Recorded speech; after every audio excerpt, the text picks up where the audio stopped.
Ladies and gentlemen, as we begin our services here this morning, we would kindly ask if everyone would please turn off or silence all electronic devices. Thank you.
Esa einai el harim, me'ayin yavo Ezri me imadonai, oseh shamayim va'aretz.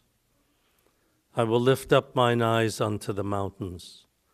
From whence shall my help come? My help cometh from the Lord who made heaven and earth. God will not suffer thy foot to be moved. Heaven that keepeth thee will not slumber. Behold, heaven that keepeth Israel doth neither slumber nor sleep. The Lord is thy keeper. The Lord is thy shade upon thy right hand. The sun shall not smite thee by day, nor the moon by night. The Lord shall keep thee from all evil, and keep thy soul. The Lord shall guard thy going out and thy coming in from this time forth and forever. Those are the words of the 121st Psalm, and as perhaps you are all aware, at moments like this, we read from the book of Psalms because they are the words that are the most comforting in the face of our grief.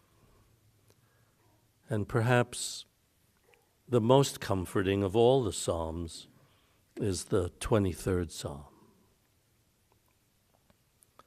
We have been reciting the words of the 23rd Psalm for nearly 2,500 years. And each time we offer them, it is with the hope that they will weave their way into our hearts and bring us some measure of God's presence and consolation in the face of our loss and our grief. So, Richard and Barbara, for you, Fred, for you, Sherry and Michael, for you, Lynn and Stephen, for you, and for your wonderful, beautiful family, the legacy of your father and your mother, I wish to offer these ancient words. Now, if my memory was better, I could recite all 20 of the grandchildren and great-grandchildren by heart, but I can't. So at this stage in my life, I have to rely on my notes. So for all of you as well, David and Lindsay, Lauren and Michael, Allie, Michael and Bree, Dana and Gabriele, Stephanie and Sebastian, Mikey, Lexi, Ashley, Grant, and Michael, and your beautiful little ones, Chase, Jackson, Scarlett, Leo, Eloise, Joelle,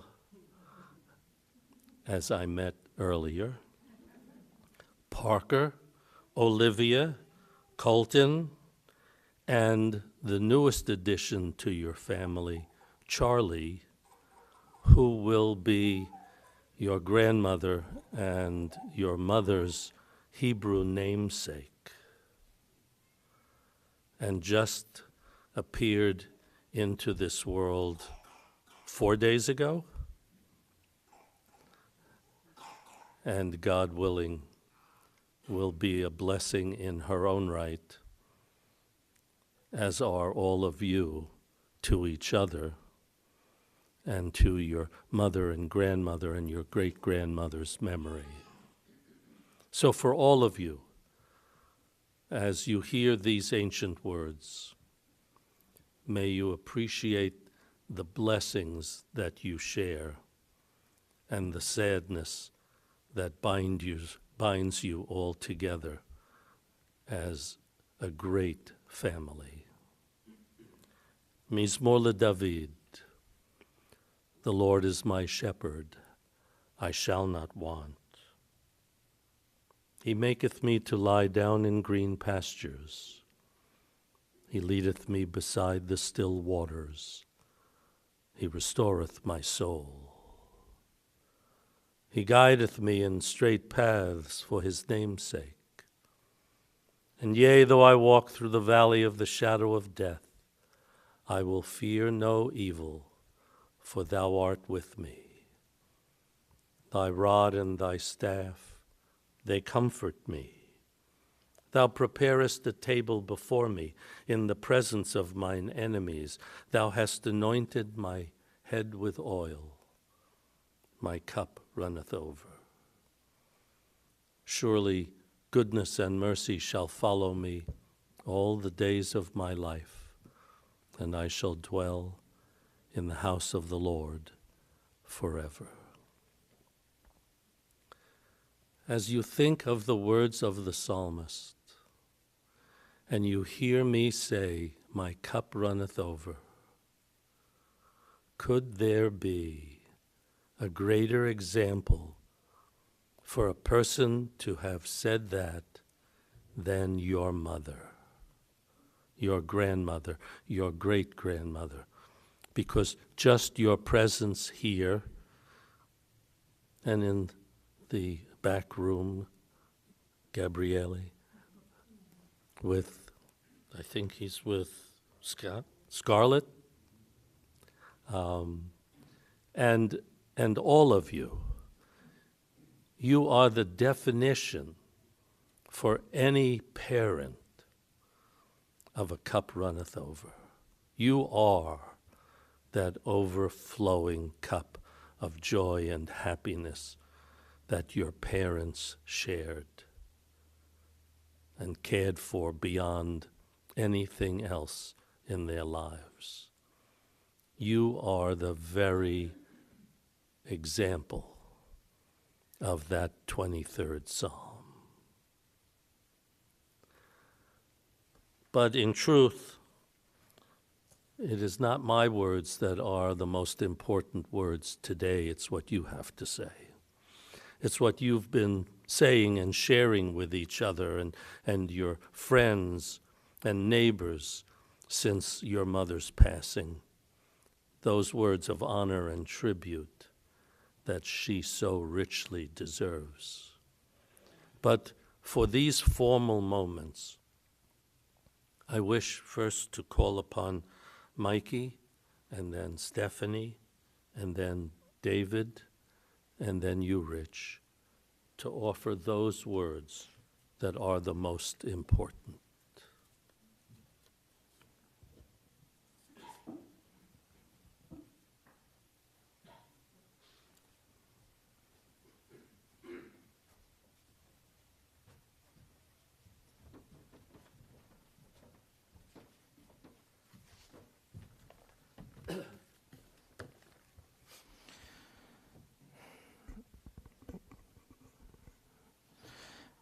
Okay.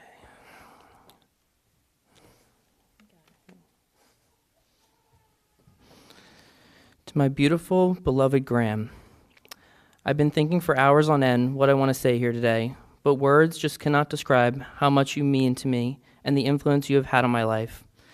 This is a day I have feared and hoped would never come, but the only thing that is helping me stay strong right now is the fact that I know you would yell at me for even shedding a tear for you, and that you would say something along the lines of, "Oh, stop that." Graham would never wanted anybody to worry about her. She was especially the one who Lexi and I called when we were mad at our parents. We would call her and say, "Graham, Mom's being annoying." And instead of telling us that we had to listen to Mom, she would proceed to listen to us vent and then later call Mom and reprimand her adult daughter. She was not afraid to tell you how it was. Even when we got old enough, instead of calling, we would just get in the car and let ourselves in with our key and just hang out unannounced. I just loved to be around her. Anybody that knows me knows that I have a very special relationship with her. She has taught me so much and helped me grow in so many ways. She honestly was my best friend. Anything she needed, I was there for her, and she would always be there for me, and she was always there for me. I just enjoyed spending time with her no matter what it was, and I could talk to her on the phone for hours. Whenever she called, it didn't matter what I was doing, I would drop anything to answer her call. Sometimes her voice is the only thing that could change my mood around in an instant. During middle school and high school, I would go to her house every single week after she would go grocery shopping. She would call me and say, "Do you want to do a good deed?" And I'd say, "Of course." And she would come and pick me up and take me to her house. I would take in the groceries and spend the entire night at her house. I would do my homework, take a nap, and she would make me dinner. Graham and Granddad are the ones who inspired my love for golf. Graham would always take me out to the practice holes at Woodcrest Country Club or to the driving range to work on my skills. She could watch me for hours hitting balls and would comment on my swing and be there when I got frustrated. She walked around like she owned the place, and everybody knew her there. She would call up the pro shop and say, "This is Mrs. Supnick," whether the person on the other end of the phone knew her or not, and would inform them that she was coming in with her grandson and would need a cart. I would go into the men's pro shop and grab the men's locker room and grab Granddad's hat from his locker, and she would go to her locker, and we would meet outside and have ourselves a day. My roommates and I loved to play golf in New Orleans, and even after I played with them, I would call her to give her details about how I played. Graham cared so much about family, and she had every holiday dinner and made sure everyone was included. It was an open-door policy. Being part of such a big family, everybody always knew to answer to whatever they were being called. There were so many of us that she would go through all the names before she got to yours. I was often referred to as Fred, Rich, Joel, David, etc. before she got to Mikey. One specific story that always made me laugh was when we were at a wedding, her friend came over and greeted her. After they greeted each other, her friend turned to me and goes, "And who is this?" And before I can even respond, Graham answers, "This is David." And before I can respond again, her friend answers, "Well, it's so nice to meet you, David." But at that point, I just decided to go with it, and it wasn't the last time. She was truly one of a kind. However, Graham always hates goodbyes. In fact, sometimes she even forgot to say it before she hung up the phone. Once the conversation was over, you may only just get a click of the phone hanging up on her end. She always said, "I'll see you later, baby," and that it's not a goodbye, it's a see you later. So I'll see you later, and I love you, my Graham.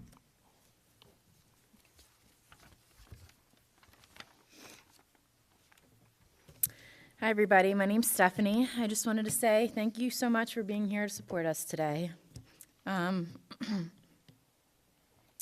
think Mikey expressed how special our Graham was and how much she meant to all of us. Graham made an impact on everybody she met.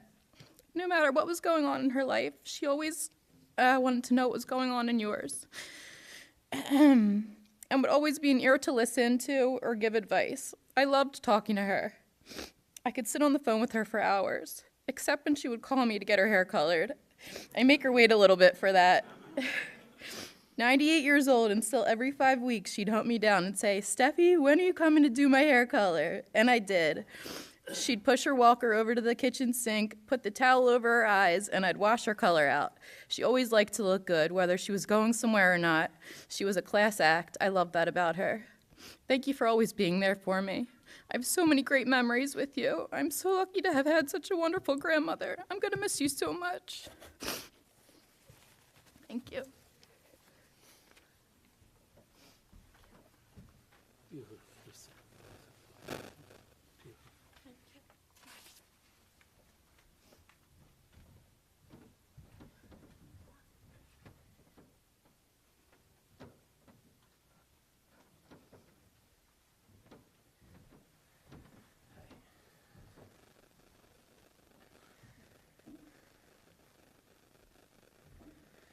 Hi, I'm David.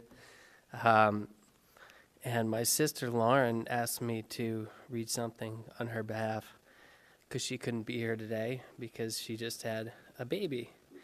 So let me read what she wrote. I've loved my Grandma Lamb since the day I was born. My earliest memories are saturated with her smiling face next to my granddad's.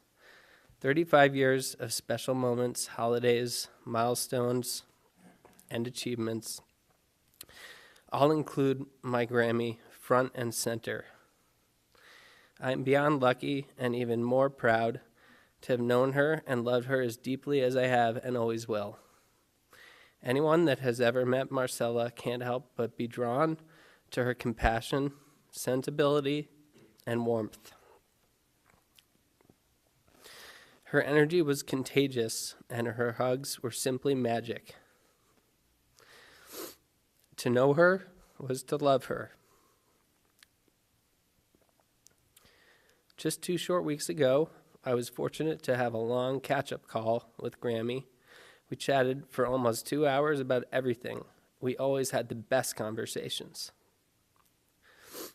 She was so excited about the upcoming arrival of our daughter, Charlie, and I could feel her smile when I told her that Charlie's middle name was likely going to be Samantha in memory of the love of her life and my one and only granddad, the Honorable Samuel Supnick. As I held my daughter in the hospital hours after I gave birth, I reflected on the most beautiful but intense 36 hours of my life, and I knew that my grandma would be so proud of me. At that point, I had no idea that she was already on her way to reunite with Granddad. It makes my heart feel full to picture them together in that moment, looking down on our family's newest member, another great-great-grandchild of theirs, and affectionately saying to one another, as they so often would, "Look what we did."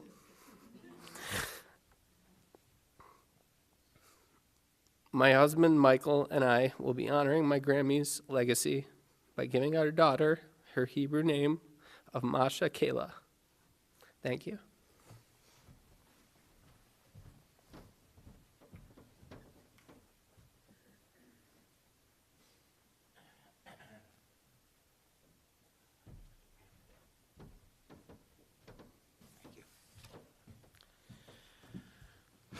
Hello, everyone. I just wanted to say a few words. And in all honesty, there's not a whole lot more to add to what Mikey and Steffi and David said about my mom and Grammy and Aunt Moss. And we all know how wonderful and special a person she was. There are just no words to describe it. Across the board. She was compassionate, kind, she was stern, demanding, forgiving. Any one of us could ask her anything, and she would listen, respond, and she was sharp as a tack. I also want to say, because what's throughout her life, she was a professional. She was a consummate professional in her work. She worked as a family counselor with the courts for 28 years. She came into that position almost by accident, happenstance, got involved in some things in volunteer work and was drafted by Judge Page in the Superior Court to come in as a CETA worker, and he was putting together family court the whole concept of it, and she became a family counselor. I used to say that we trained her with my siblings and I over the years, but she trained us, and she far surpassed it. And she was a counselor to us, both at home and professionally, and I can guarantee you that everyone loved and respected her across the board, her colleagues, the judges, staff, people who are here today. She just was a wonderful person, a full and wonderful life. We all had the benefit and the enjoyment of that, and she will sorely be missed. But we can't grieve, we can only celebrate that. Just in closing, I wanted to add and thank everyone over the years, particularly the last couple of years as things became physically more difficult, who helped her, who assisted her. My brother Fred, who lived at home with her and spent many hours and time doing things and for her. My sister Sherry, who was there for her for everything. My wife Barbara, Stephanie coming over and doing her hair. My mother-in-law Barbara would come and do her hair. It just everyone, and she just enjoyed life. And as her caregivers as well, who all came to love and appreciate her. So thank you, everyone. We love you, Mom.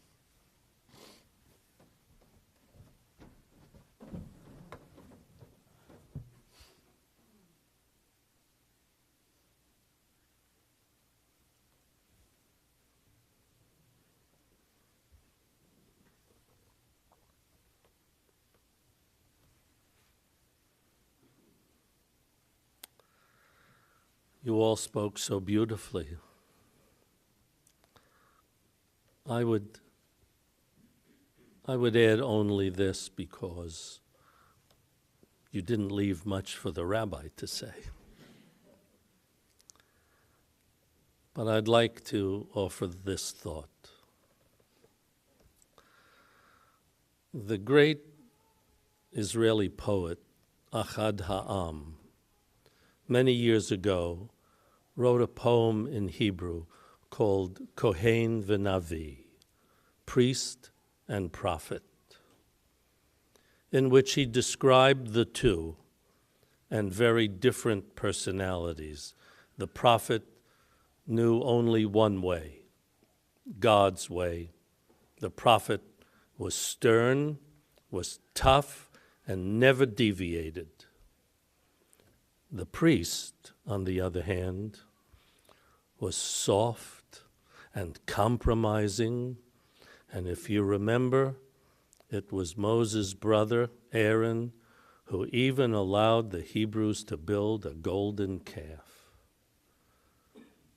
giving up so much that he valued in order for humanity to be satisfied and pleased for at least a few moments. But the point of the poem was that there was a middle ground, and the middle ground was occupied not by a priest, not by a prophet, but by a judge. Because the biblical teaching is clear. The sword comes into the world when justice is delayed or justice is denied. And that's a tough position to be in. Why do I offer this thought? Because perhaps it's even tougher to be the spouse of a judge. To be the spouse of a judge means you're constantly in the same public eye as that very public person.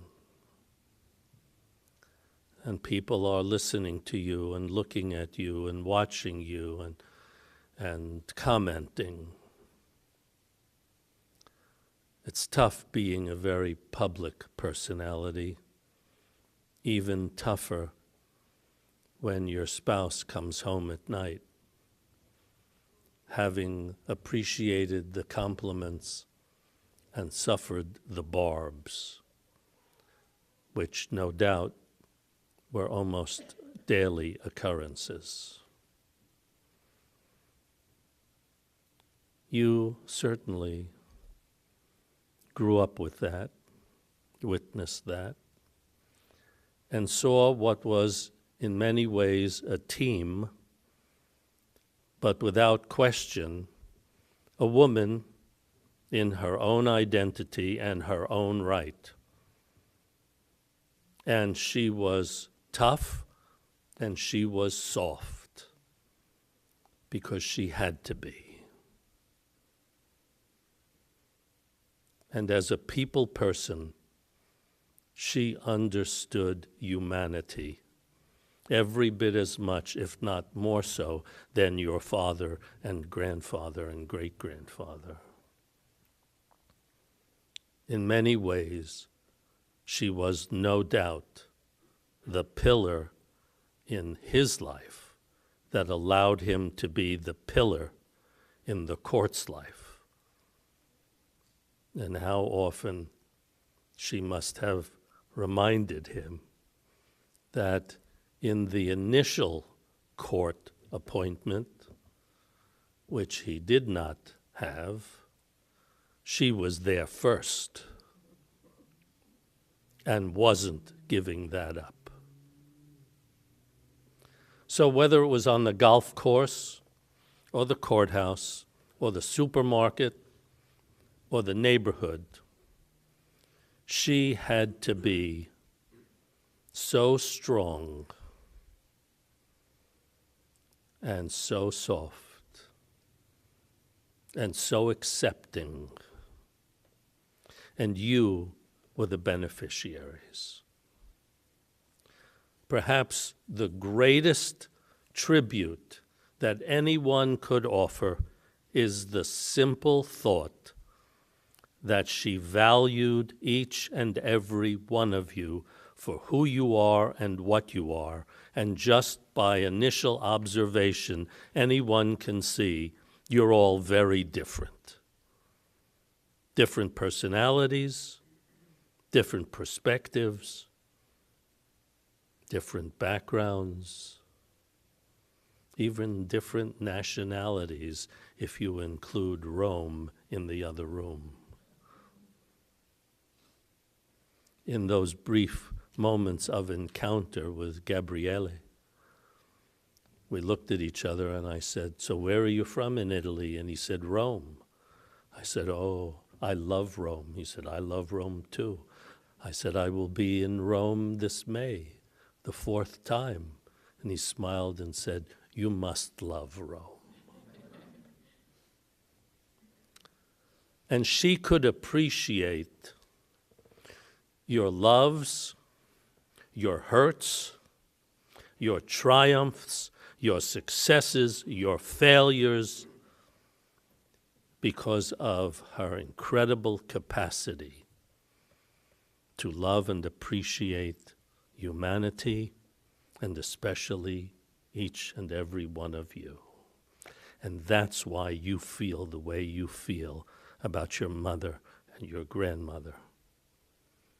And the greatest tribute, above all else, for anyone who gets to live almost an entire century is to have the voices of great-grandchildren at their funeral.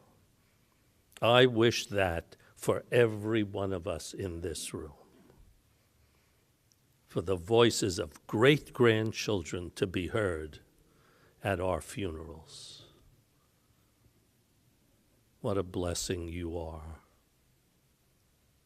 And what a blessing she was and will continue to be. Want to bring her back to life? You can. Anytime you're accepting, you're warm and embracing, and you take people for who and what they are, and you don't judge them, you accept them. and you make the world a better place, and you stand strong when you need to be strong, and you're soft when you need to be soft. Live that way, and she lives. The sword comes into the world when justice is delayed or justice is denied. Your grandfather, your father, your great-grandfather lived with that teaching every day of his career, perhaps every day of his life. Your mother, your grandmother, your great-grandmother was the voice he heard whispering in his ear. Make it right. And they did. Adonai natan v'Adonai lakach, Yehi Shem Adonai mevorach. God grants, and at some appointed time beyond our reckoning, God redeems. And at both times we say, blessed be the name of God. Blessed be God for having given this world, your beloved mother, grandmother, and great-grandmother, Marcella, and her dear beloved partner in life, your father and grandfather and great-grandfather, the honorable, most honorable Samuel. May their souls rest in peace and their memories assured through you. Amen. We rise for the El Mole Rachamim.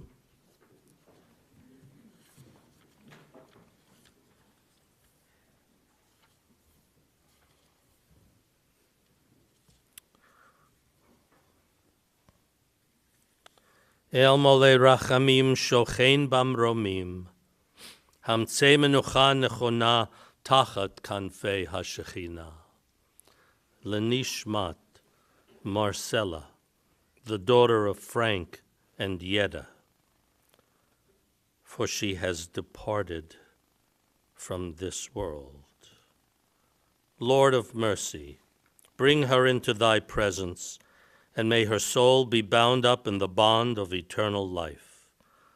Be thou her possession, and may her repose be peace, peace eternal, the peace reserved for the righteous amongst us, not the self-righteous, the truly righteous and good and strong and soft, God's beloved. And may we say, Amen.